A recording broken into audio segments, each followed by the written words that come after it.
بكم أصدقائي في حلقة جديدة من برنامجكم أطفالنا. هذا البرنامج اللي تعودتوه ولفتوه كيف ما تحنا يا أصدقائي ولفناكم وكانت وحشكم حلقة على حلقة. أصدقائي هذه الحلقة حتى هي فيها العديد من المفاجآت، غادي ننشطوا فيها ونضحكوا وغادي نتعلموا شي حوايج ياك صديقي فنكوش. طبيعة الحال صديقتي سونيا، واليوم غادي نستافدوا بزاف ديال الحوايج كما العادة. كيف ما كتعرفوا أصدقائي الحلقة ديال البارح فنكوش جاب لنا أول فقرة اللي شفنا فيها الصورة اللي فيها قوة ديال الملاحظة وقوة الذاكرة، وجاب لنا اللعبة في الرياضي الصغير، وأيضا جاب لنا الأنشودة الأسبوعية. هادشي كله ما يمكن لنا إلا نشكروا صديقنا فنكوش. وشكرا لك انت والاصدقاء ديالنا لانهم ناشطين معنا دائما. برافو عليك فنكوش. ودابا أصدقائي غادي ندوزو الفقرة الأولى واللي هي لعبة الذاكرة القوية. ايوا يلا أصدقاؤنا نكتشفوا الصورة اللي جاب لنا صديقنا فنكوش اليوم. واو الحيوانات. انت عارفة صديقتي سونيا باللي انا عزيز علي الحيوانات. عارفة كفنكوش وعارفة بلي انت مربي النعامة والببغاء وبزاف ديال الحيوانات مهلي فيهم. اييه صديقتي سونيا. ما عندي ما يتسالك يا فنكوش. اذا اصدقائي الى عقلتوا البارح صديقنا فنكوش جاب لنا صورة كانوا فيها الفواكه، واليوم صورة فيها الحيوانات، وما فيها باس الوليدات اللي ما شافوش البارح غادي نعاودوا نذكروهم قوانين اللعبة. برافو فنكوش. اذا اطفالنا هاد الصوره خاصنا نركزوا فيها مزيان، كنخدموا فيها الذاكره ديالنا، وخاص تكون عندنا قوه ديال الملاحظه، خاصنا نعقلوا على كاع الحيوانات اللي كاينين في الصوره، ومن بعد غادي نرقموا كل حيوان وغادي يقول لنا صديقنا فنكوش قوانين اللعبه. وبالنسبه للوليدات الزوينين والبنيتات الزوينات اللي ما شافوناش البارح غادي نعاودوا نشرحوا لهم اللعبه. اذا كيف ما كتشوفوا هنايا عندنا 6 ديال الحيوانات، خاصنا نشوفوا مزيان ونركزوا في جميع الحيوانات اللي كاينين عندنا. ومن بعد الاصدقاء ديالي غادي نحيد لكم الصورة ونشوفكم واش باقيين متذكرين الحيوانات اللي كانوا فيها. برافو فانكوش. وغادي نديروا بحال البارح، واش نديروا هذا الفيل رقم 1 دب 2 باش نعقلوا على الصور. بطبيعة الحال صديقتي سونيا كما البارح في الاول غادي نعرفوا غير الحيوانات واش باقي نعقل عليهم الاصدقاء ديالنا ولا لا، ثم من بعد نشوفوهم واش باقي عاقلين على الترتيب ديالهم. صافي يا فانكوش واخا، ونرقموهم دابا ولا حتى من بعد؟ نرقموهم دابا صديقتي سونيا. يلا واخا فانكوش. اذا اطفالنا هانتم عقلوا معنا مزيان. الفيل 1، دب 2، نعامة 3، الحمار الوحشي 4، النمر 5، القرد 6. إذا أطفالنا عقلوا على كل حيوان بالرقم ديالو، حيت صديقنا فنكوش يقدر يحيد لنا الصورة من بعد، وحنايا خاصنا نعقلوا ونتذكروا شنو هو الحيوان اللي كان في الرقم 6. ياك فنكوش؟ طبيعة الحال صديقتي سونيا. صافي باقي عاقلة على اللعبة كما شرحتها لك البارح. واخا فنكوش. يلا نبداو صديقتي سونيا. يلا غادي نحسب لكم على 5 الأصدقاء ديالي، وركزوا مزيان في الصورة. شوفوا مزيان أصدقائي 5، وعقلوا على الحيوانات اللي 4، كاينين. 3، 2، كل حيوان 1. ديالو. الصورة مشات أصدقائي. دابا غادي نشوفوا الأصدقاء ديالنا واش باقيين مركزين معنا ولا لا. شنو غنقول لهم فانكوش؟ إذا أصدقائي الأطفال نتوما والصديقة ديالي سونيا خاصكم تقولوا لي شكون الحيوانات اللي كانوا. 6 الحيوانات كاملين فانكوش ياك؟ تابعوا صديقتي سونيا. يلا أصدقائي غادي نبدأ أنا وياكم. قولوا لي أنتم الحيوان الأول اللي كان الفيل. ما عندي ما يتسالكم، وأنا غادي نقول كان الدب. ياك فانكوش؟ ما عرفتش صديقتي سونيا تنشوفوا الصورة كاملين. واخا أصدقائي نوبتكم النعامة. ما عندي ما يتسالكم، وأنا غادي الحيوانات. أنا غادي نقول النمرة فانكوش. والأصدقاء ديالنا؟ الأصدقاء ديالنا شنو؟ القرد. برافو عليكم. باقي حيوان واحد اخر اصدقاء ديالنا. حيوان انا ياك فنكوش نوبتي. بحال انت بحال الاصدقاء ديالنا. يلا قولوا لي انتم الاصدقاء. برافو عليكم الحمار الوحشي. اذا صديقتي سونيا والاصدقاء ديالنا يلا نشوفوا الصوره اللي عندنا. ترارا. برافو عليك صديقتي سونيا، انت والاصدقاء ديالنا واخا ما قلتوهمش ليا بالترتيب ولكن كانوا كلهم صحاح عندكم. داكشي اللي كاينه فنكوش. المهم في الاول هو اننا نعقلوا على جميع الحيوانات واخا ما نقولهمش في الترتيب، ياك؟ برافو عليك صديقتي سونيا. اذا اصدقائي غادي نعاودوا نشوفوا الحيوانات كاملين اللي عرفتم انا وياكم. الفيل، وما تنساوش هو الرقم 1. الدب هو رقم 2. النعامه هو رقم 3. الحمار الوحشي هو رقم 4. النمر هو رقم 5. القرد هو رقم 6. صافي فنكوش. صديقتي سوريا غادي نحسبوا على 5 بينما اصدقائنا شدوا الصوره مزيان في الذاكره ديالهم. واخا صديقتي سوريا انا غادي نحسب لكم. يلا 5 4 3 2 1. ابركادابرا. وليتي كديرينا السحر فنكوش. طبيعة الحال صديقتي سونيا. اذا خلي الاصدقاء ديالنا يركزوا باش يقولوا الحيوانات في الترتيب. يلا اصدقائي، الحيوان الاول شنو كان؟ الفيل. برافو عليكم الاصدقاء ديالنا. الحيوان الثاني الدب. برافو عليكم. عندي ما يتسالكم. الحيوان الثالث النعامه. حسن جدا. الحيوان الرابع الحمار الوحشي. الحيوان الخامس النمر. برافو عليكم اصدقائي. والحيوان الاخر اللي بقى لينا هو القرد. يبي الاصدقاء ديالنا مركزين معنا صديقتي سونيا. يلا عاود طلع لهم الصوره فنكوش باش نشوفوا واش الترتيب هو هذاك. قلتوا الفيل، تبعتوه بالدب، تبعتوا النعامه، تبعتوا الحمار الوحشي، ثم النمر، ثم القرد. برافو عليكم اصدقائي. وما عندي ما يتسالكم، وانا فرحانه بكم بزاف حيت مع بدايه ديال الحلقه كتكونوا مركزين وناشطين.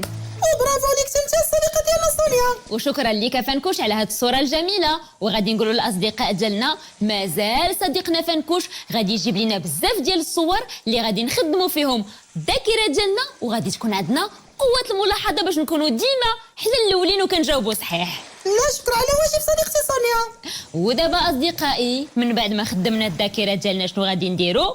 غادي نمشيو باش نخدموا ونفيقوا الاجساد ديالنا بالحركه والنشاط كيف ديما. فقره الرياضي الصغير. يلا هو معنا.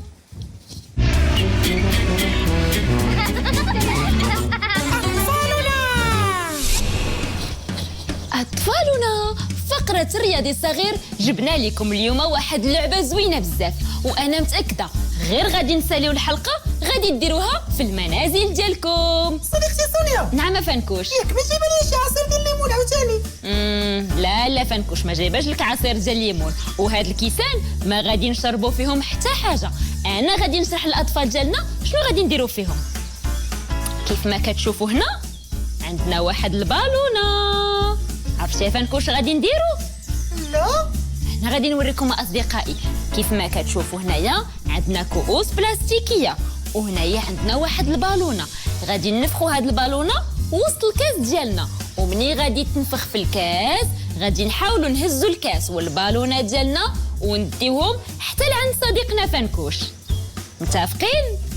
حنا مني غادي نبداو اللعبه غادي يبان لكم الشرح ديالها مزيان. سونيا نعم صديقي فنكوش. شحال كاين تما من كاس بلاستيكي؟ 1 2 3 4 5 6 7 8 9 9 ديال الكيسان غادي تجيبيهم لي كلهم عندي. وحنا غنشوفوها فنكوش واش غادي نجيبو 9 كاملين ولا غادي يطيح لينا شي واحد. حنا غادي نشوفوا هادشي مع الاصدقاء ديالنا. ومثلا دابا ملي غادي يطيح لينا شي كاس شنو غادي ديري؟ صافي يا فنكوش غادي نحطوه ونكملوا اللعبه ديالنا بالكؤوس الاخرى. واخا صديقتي سونيا. صافي كيف ما شفتي يا فنكوش انا جمعت شعري باش نكون مستعده ونلعب مزيان مع الاصدقاء ديالنا. يلا تا انا غادي نلعب معاك. اصدقائي شوفوا مزيان.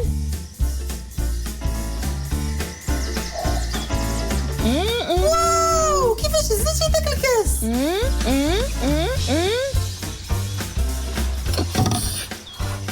برافو عليك صديقتي سونيا. الكأس الأول وصل عند صديقنا فنكوش، شفتوا مزيانه اصدقائي؟ طريقه زوينه دابا شزيتي الكاس صديقتي سونيا. يلا فنكوش، حتى نتايا منين نساليو الحلقه غادي نعطيك تجرب واخا صديقتي سونيا، انا غادي نشجعك. ودابا اصدقائي غادي ندوزو الكاس الموالي. علي سونيا علي، علي سونيا علي، علي سونيا علي، علي سونيا علي، علي سونيا علي. يبي سونيا كتوصل تاني كاس عندنا. ودابا اصدقائي غادي ندوزو الكاس الثالث. برافو عليك صديقتي سونيا، صراحة اللعبة زوينة، يقدروا الأطفال ديالنا يلعبوها مع الآباء ديالهم ولا مع الأصدقاء ديالهم. علي سونيا علي، علي سونيا علي. لعبة زوينة وسهلة بزاف.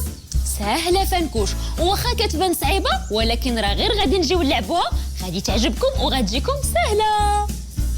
علي سونيا علي، علي سونيا علي، علي سونيا علي. الكأس الرابع.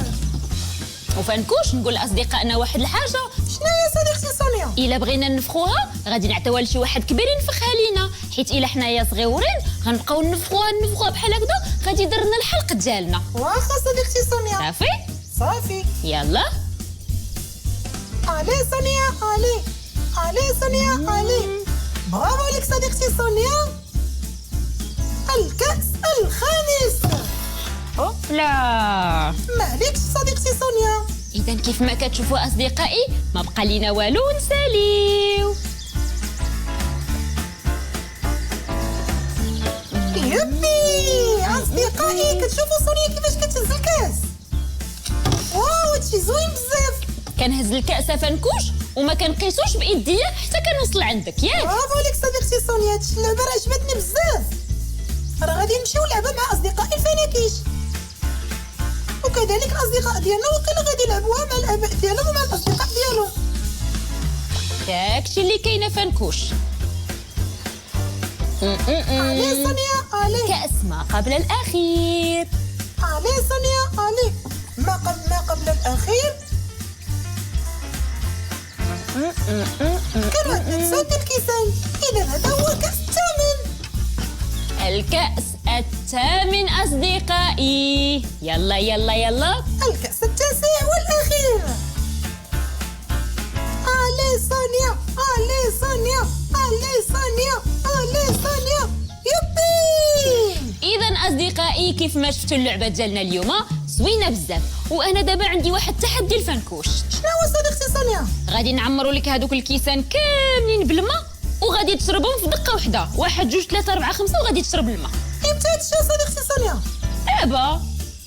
دابا راه ما فياش العطش. ولكن واش تقدر دير هذا التحدي فنكوش؟ نقدر نديرها صديقتي سونيا. 1 2 3 4 5 لقاك شربتي كاع دوك الكيسان. صعيب هذا صديقتي شويه، ولكن نقدر ندير واحد التحدي واحد اخر اللي هو نقدر ندير كاس وسط كاس غير بالفم ديالي. يلا نشوفوها فنكوش.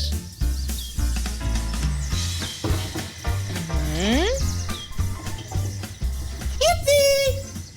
برافو عليك فنكوش. كنتمنى اصدقائي تكون عجبتكم اللعبه وديروها في المنازل ديالكم كيف ما كنقول لكم ديما. ودابا غادي نمشيو نسافروا ونغامروا ونكتشفوا مع صديقتنا سلوى في فقره صيفية أطفالنا. كوكو سلوى. سلوى ما عرفتش فنكوش فين كتمشي هاد سلوى.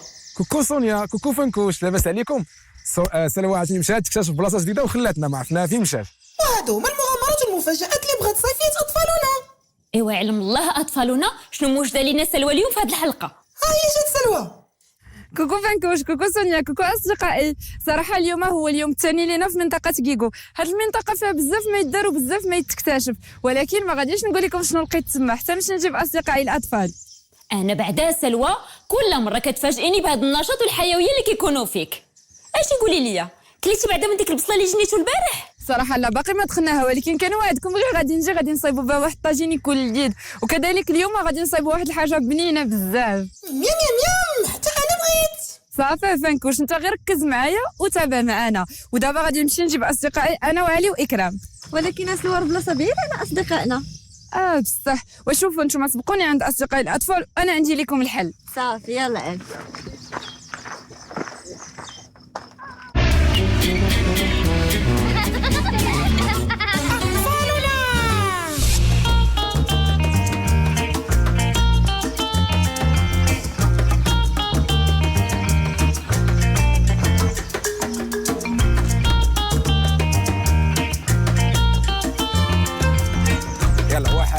أطفاء زين عاودوها أطفاء لونا عاودوها أطفاء لونا. يلا دابا اسمعوا غنديروا أطامة دقة واحدة واخا اسمعوا أطامة دقة واحدة يلا أطامة دقة واحدة كاملين نجي نمشيو كاملين دقة شوف أنا وإكرام أطامة دقة واحدة يلا أطامة أطامة أطامة أطامة بان ليا واحد ناعس نجيبو لقدام سليمان ديما ناعس سليمان غيديرها الفوق يدير لها هكا صافي يا نعاودو أطامة أطامة أطامة أطامة أطامة إكرام كي جاك الحل اللي قلت لك عليه؟ والله إلا حل زوين هذا سلوى.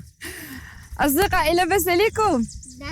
حنا موجدين لكم واحد المفاجأة زوينة وحيد الطريق واحد شوية بعيدة غادي نمشيو والعيا غادي يركب على هاد الحميرات صافي؟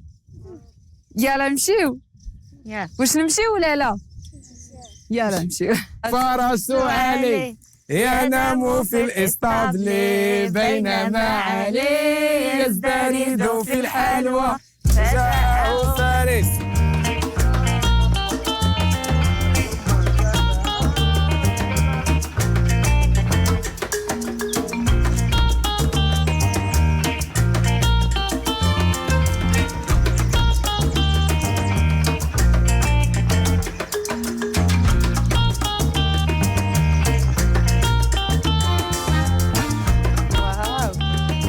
شوفوا فين جبتكم اليوم. يلا نمشيو. واو زوينة. شكون اللي يقول لي فين حنايا شنو غادي نديرو هنا؟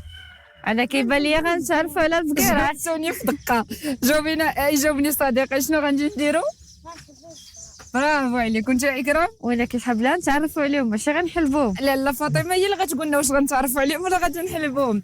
سلام لاله فاطمه. السلام ورحمة الله. هما اصدقائي راه جبتهم شكرا بزاف حيت جبتينا واستقبلتينا وخليتينا نكتشفوا معاك هاد البقرات الزوينين. حتى نتوما شكرا حيت جيتوا لعندنا مرحبا بكم. شنو غادي نشوفوا معاك اليوم؟ نشوفوا الحليب راه حنا كنحلبوا كنوض في الصباح كنحلبوا البقره. اذا غتورينا كيفاش كتحل البقره واخا. يلا تبغيو تشوفوا. يلا زيد يلا زيدوا باش شكون اللي كيخاف من البقيرات؟ حتى واحد ما كيخاف بان ليا. شكون بغى يجرب؟ فايته حلبه بقيره. يلا سيري نشوف. هيا توريك لاله فاطمه. يلا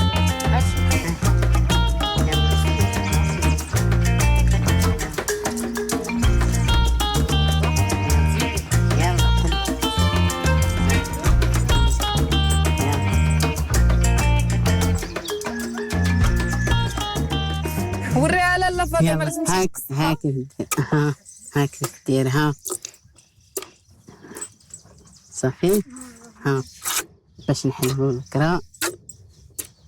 ودابا هذه اللي عندها وليدها ما تتحلبوهاش باش ما تساليوش لها الحليب.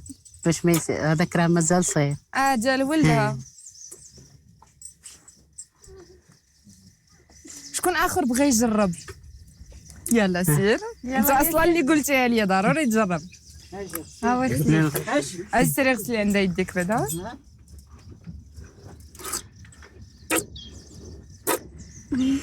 هاي تبارك الله عليك كتعرف. سلوى جربتي انت؟ لا ما عمري ما جربت ولكن كنخاف. جربي انت. ما تخافيش غير اجي تجرب. انت جربي انت وغنجرب انا. يلا غير اجي تجرب. زوين عجبك الحال. انا خليتها. زوينه. تبارك الله عليكم نتوما راه شجاعين. غير نجي غير اي بلاصه. غير شدي ما تخافيش. يلا واصدقائك جربوا راه مشي خاي تجري هكا. يلا اللي جرب يجي حدانا باش كاملين نجربوا. حلبي دابا هذا راه مازال فيه الحليب. مازال فيه حليب. مازال. ها انت تبارك الله عليك إكرام. صافي شو كرات زوينه والله بلا ما تخافي. واخا يجرب شي واحد اخر نجرب انا. شكون جرب انا. شكون جربي. يلا سيري. اجي انت هنا صافي. انا فاش تسالي صديقتي هي لا تقول لي الا كانت تجربه زوينه غادي نجرب. صافي يلا يلا شدي يلا بقيت هاك شدي. سكينه كتطلي ما قدرتيش تجربي. سكينه هي كتشوف من بعيد. يلا بقيت حلبي باش يجرب الحليب. هاك يلا ها ها واقيلا غادي نجرب. بلاتي قولي لي كي جاتك التجربه؟ واش زوينه؟ عجبك الحال؟ واش غير نجرب؟ ها انت قولي لي انت واش نجرب ولا ما نجربش؟ نجرب ولا ما نجربش؟ كلها تجربي. جربي. انا غادي نجرب واقع. بلاتي تغسلي انت يديك. شتي هذا راه مازال فيه. هذا اجي عندك يمشي قيس. ها اجي عندي هنايا اجي هي دابا تشدي وتطلعي يدك لقاطك. اكرام انا خرجت الحليب اكثر منك ياك؟ تبارك الله عليك. تبارك الله عليك. وصافي بارك عليها. دابا لاله فاطمه هاد الحليب خليتي العجل ما يشرب حتى هو صافي. ولا بغينا نرجعوه للبن كيفاش غادي نديرو؟ يلا نمشيو مع البلاصه اخرى. مرحبا. يلا نجيبو واحد الحاجه زوينه. كيولي البن يلا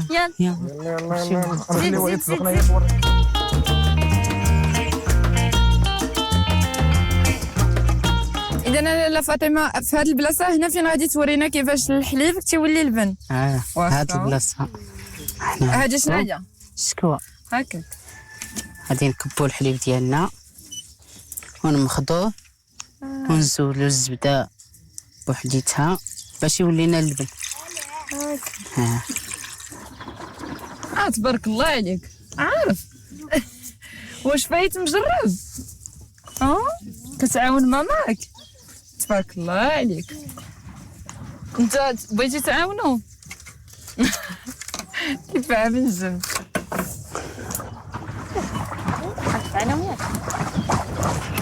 نتوما عالي اصدقائك ما كيعرفوش شكون كيعرف يدير ديك الشكوى تعرف. ولا يلا اجي ورينا جوانب سيدي.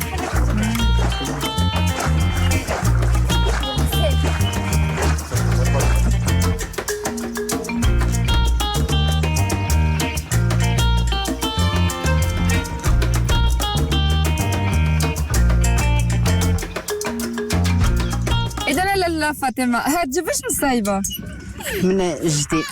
هكاك دابا الهيدوره ديال جدي بحال الحولي كنحيدوا ليه الهيدوره نتوما جدي كتحيدوا ليه وكتصايبوا بها. كنصايبوا بها الشكوى. هكاك تبارك الله. كنمخضوا فيها وكتبقاو تمخضوا شحال ديال الوقت؟ لا كنمخضوا الساعه هكاك ونحيدوا الزبده بوحديتها ونحيدوا اللبن. الا ما مخدناش ما تكونش اللبن. وهذاك الشيء اللي كيلعبوا به شنو هو؟ حتى هو هذاك. هادو ولاو زعما طرق جديده بلاصه الشكوى. اذا وليتوا كديروا كتسدوا عليها. كنسدوا عليها كنمخضوا حتى كيكون حتى. انا كنظن بلي هادوك سهل ليكم من الشكوى ياك. سهل.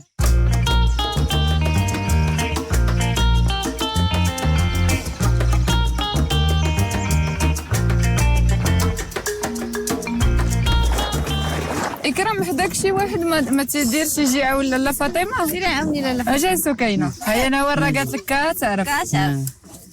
يلا انا اول ورينا كي كتمخضي. دابا انا ولا هاد الشيء درنا الحليب شنو غادي يعطينا من بعد؟ الزبده. برافو عليك. وشنو اخر؟ البينه. هو هي اجي حدايا اللبن.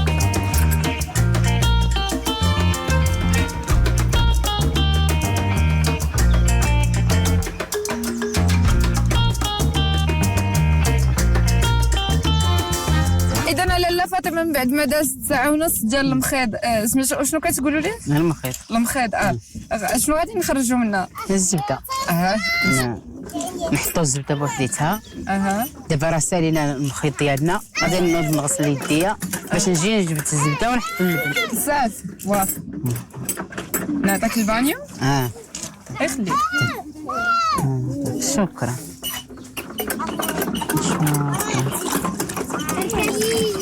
دابا تغسلوا يديكم في اي حاجه حتى قبيله. تبارك الله عليكم.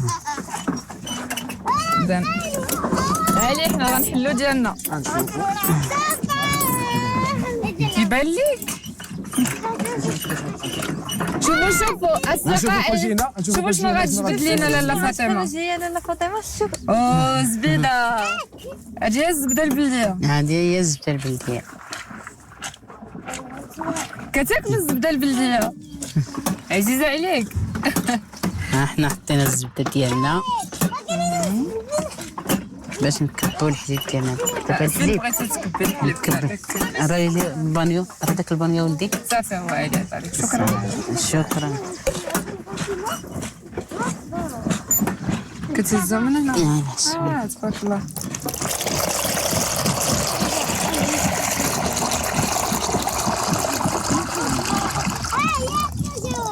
كيجي بنان في البنه ديال الزبده. فاش كتخويوها كتساليو منها كتغسلوها ولا حيت تيبقى فيها نفس الحاجه؟ لا كنغسلوها عاوتاني كنغسلوها حتى كنشمشوها حتى عاوتاني حتى نبغيو ناخذو ونجيبوها. تبارك الله. اصدقائي شكون اللي بغى يذوق الزبيده والبنه؟ اكرام شوفي اصدقائك شكون اللي باغي يذوق معنا؟ نورا كاين يلعبوا يحسبوا ليها.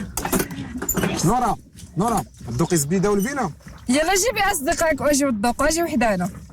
نقصوا هنايا سليمان اجي هنا. اجي تاكل اجي تذوق اجي من هنا. اذا دابا لاله فاطمه غتعطي لاصدقائنا يذوقوا هذا اللبن. واخا غتعطيهم في الزليفات. واخا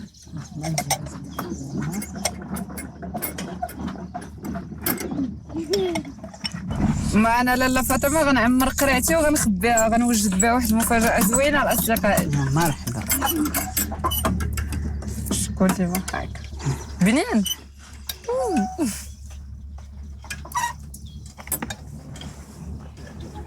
هكا هادي هكا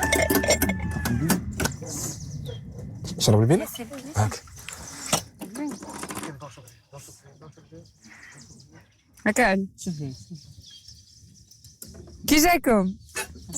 زوين بزاف.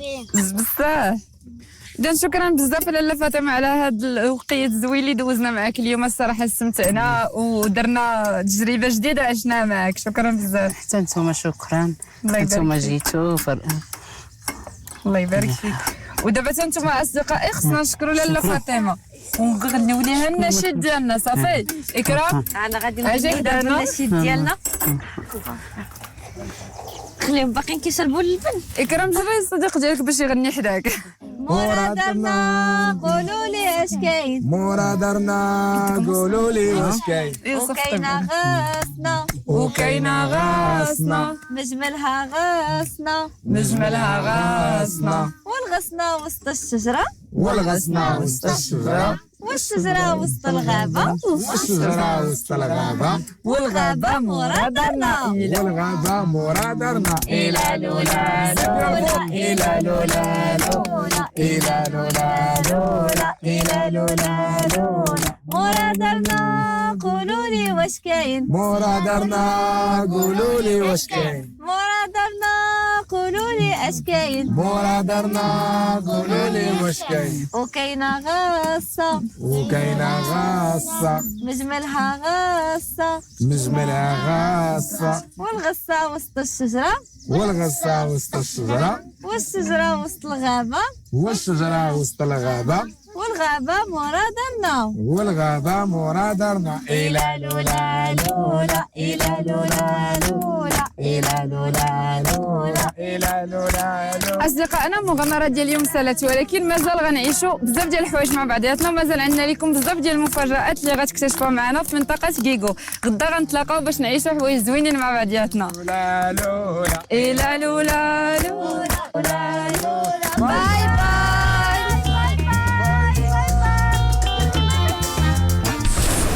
كنشكروك سلوى كل مره على الانشطه اللي كتقدموا لنا، وما تنسايش ملي تكوني جايه تجيب لي قرعه اللبن ديالي. حتى انت بغيتي فنكوش واقيلا ياك؟ طبيعة الحال صديقتي سونيا. قولي لي واش باقا عاقله على واحد النشيد كنت غنيتو ليك؟ ايوا راه غنيت لينا بزاف الاناشيد فنكوش. من واحد نشيد عنده علاقه بالحليب. وشكون اللي ما يعقلش عليها فنكوش؟ واش تبغي زعما تعاودوا لينا؟ ماشي مشكله صديقتي سونيا. يلا فنكوش. الحليب الحليب الحليب غنيتو فاضليه فاضليه ما نويت البوطه تغدر ما نويت البوطه تغدر بيه وبيه Tabarakallah عليك فنكوش. Et maintenant les amis, on passe à la rubrique Mes merveilleux doigts. Mes merveilleux doigts avec notre ami Souad. On se retrouve après.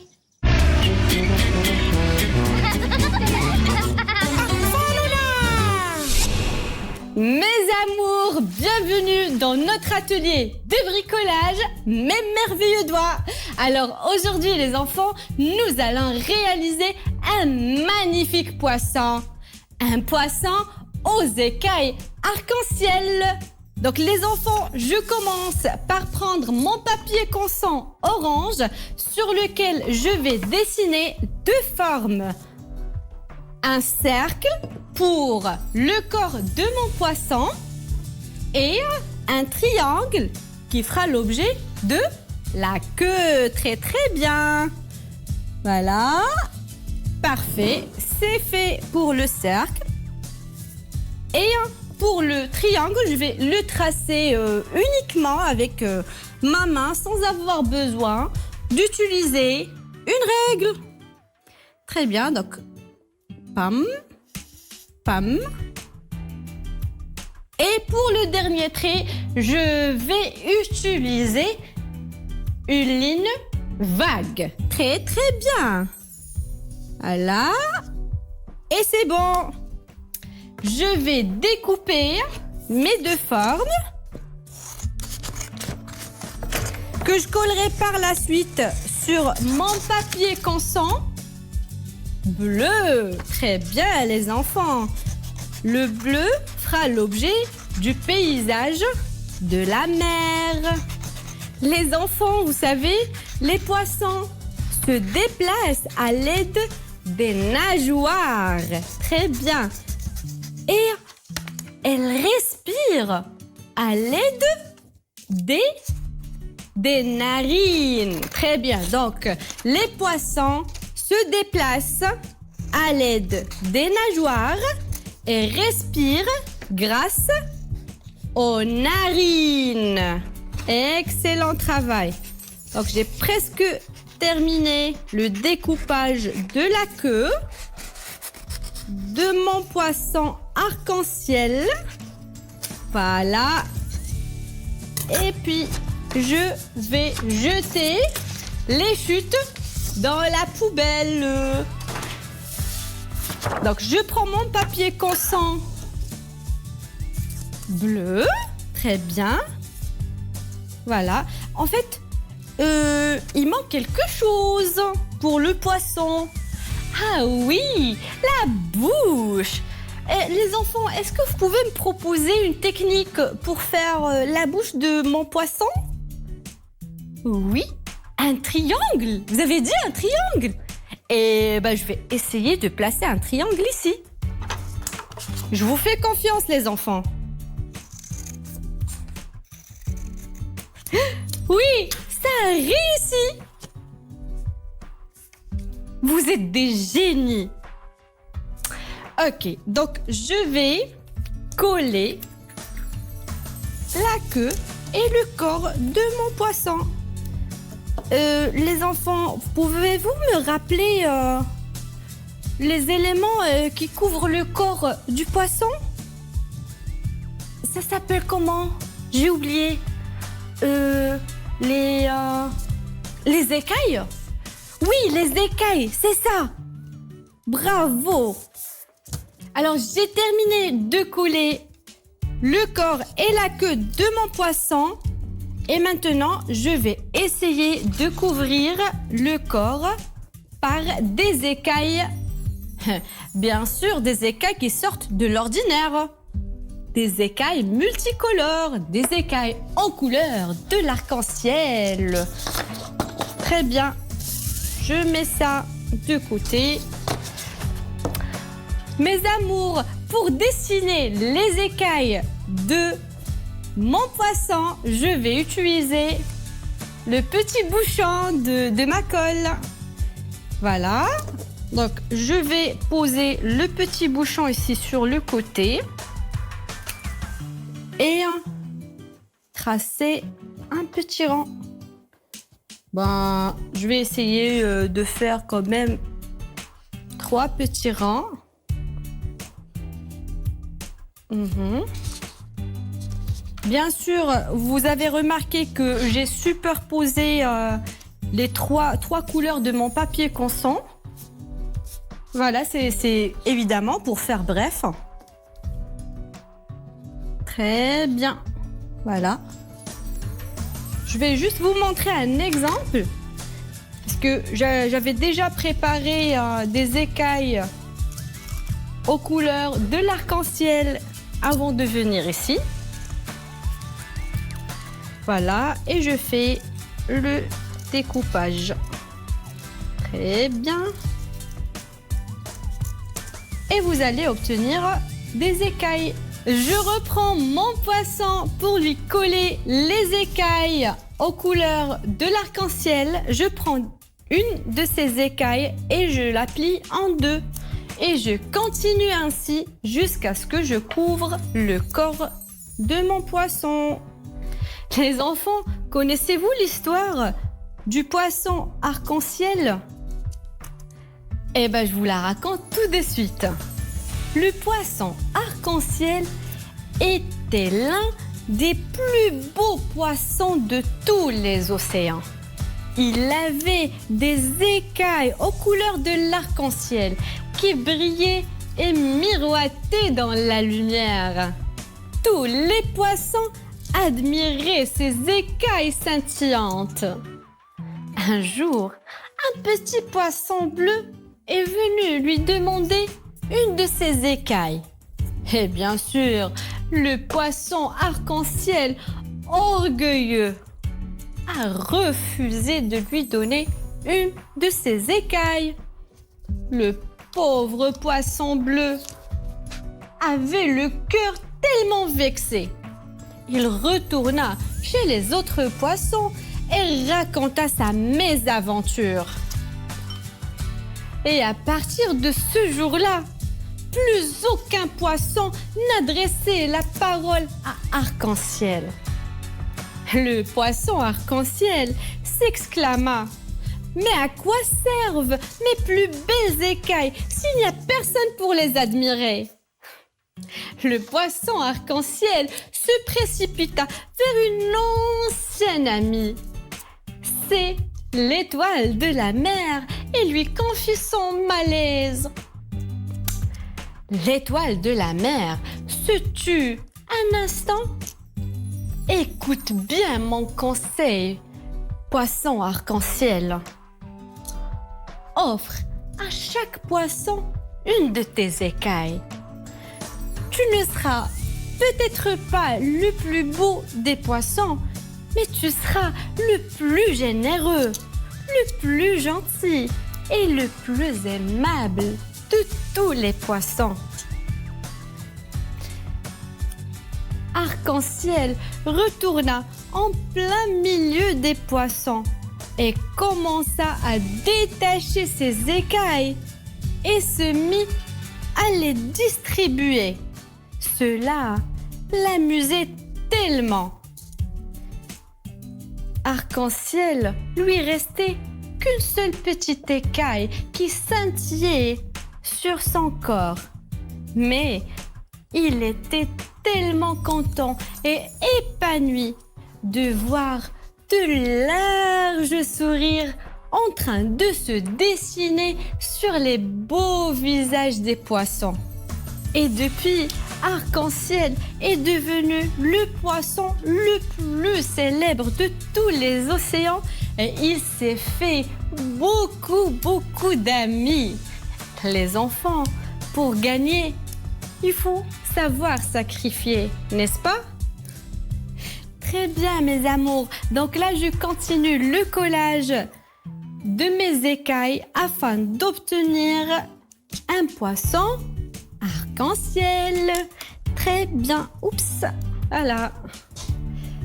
Alors, je colle et je colle et je colle et je colle et je colle.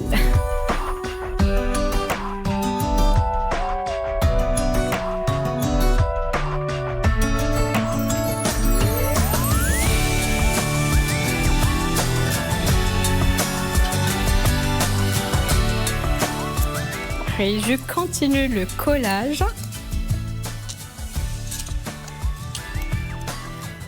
de mes écailles. Voilà. Le blanc, le rose, le vert, le marron et encore le rose et le rose et le marron et le marron. Bon, il n'y a plus de place, mais je vais quand même essayer de le placer ici. Et puis, j'ai fini de couler les écailles de mon poisson. Donc maintenant, il me reste que de dessiner des algues pour finaliser mon tableau. Très bien. Alors, pour dessiner des algues, elles sont vraiment simples à faire. Je vais juste faire des vagues comme ça.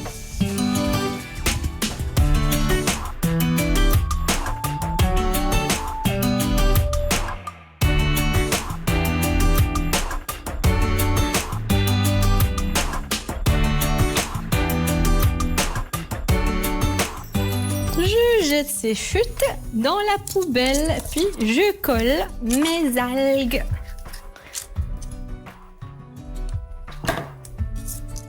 Voilà.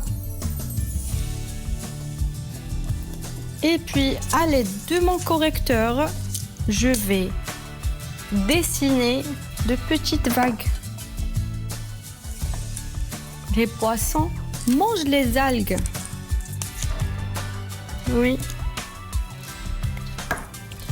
Voilà. Mais en fait, les enfants, il manque quelque chose à mon poisson. Pardon? J'ai mal entendu. Ah oui, les yeux. Je n'en ai pas dessiné. Eh bien, je vais mettre juste un œil sur le côté. Voilà. Je vais attendre un petit moment jusqu'à ce que le correcteur sèche. Et puis, je vais prendre mon stylo feutre noir pour dessiner la pupille. Je peux souffler un petit peu. Voilà, parfait. C'est bon. Et voilà, je dessine la pupille de mon poisson. Les enfants, j'ai terminé la réalisation de mon poisson arc-en-ciel.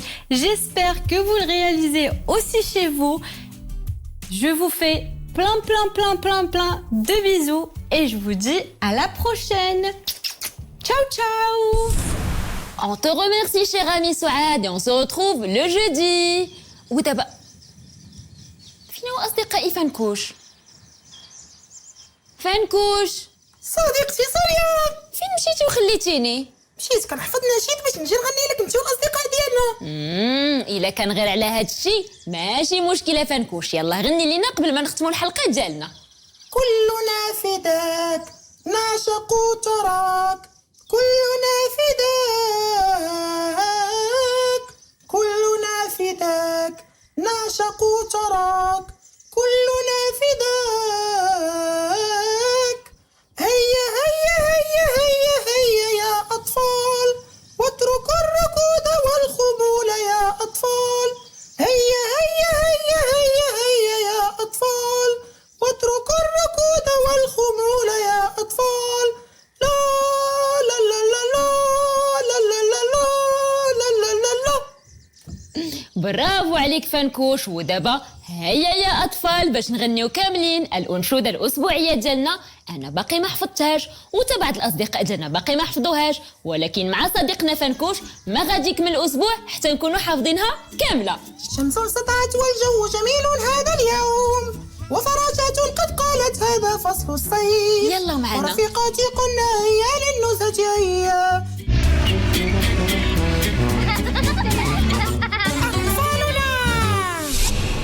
يلا اطفالنا نغنيو كاملين. الشمس سطعت والجو جميل هذا اليوم، وفراشات قد قالت هذا فصل الصيف، ورفيقاتي قلنا هيا للنزهة هيا. ما أجمل هذه الرحلة هيا يا أصحاب.